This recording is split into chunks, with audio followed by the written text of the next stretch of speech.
Müğənni Rəqsanə İsmayılovanın ev dustaqlığına buraxılması, bundan əvvəl Prezident Administrasiyasının sabiq rəhbəri akademik Ramiz Mehdiyevlə bağlı eyni qərarın verilməsi bir sıra sualları gündəmə gətirib. Ev dustaqlığı qətimkan tədbiri nəyə ehtiva edir? Bu şəxslərə hansı hərəkətlərə icazə verilir və hansı məhdudiyyətlər tətbiq olunur?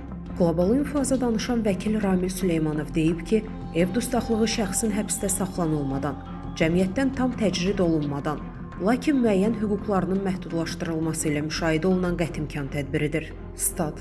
Ev dustaqlığı zamanı şəxsə bir sıra məhdudiyyətlər tətbiq edilir. Bu, məhkəmə tərəfindən müstəntiqin vəsatəti, ibtidai araşdırmaya prosesual rəhbərliyi həyata keçirən prokurorun təqdimatı və ya müdafiə tərəfinin vəsatəti əsasında seçilə bilər. Həmçinin, belə tədbir həbs qətimkan tədbirinə alternativ olaraq da tətbiq oluna bilər.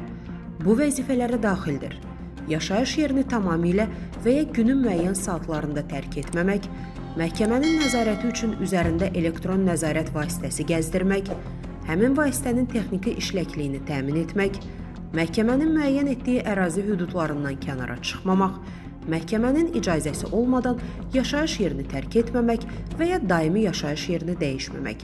Statın sonu. Əziz izləyicilər, xəbərlərdən məlumat əldə etmək üçün kanalımıza abunə ola bilərsiniz.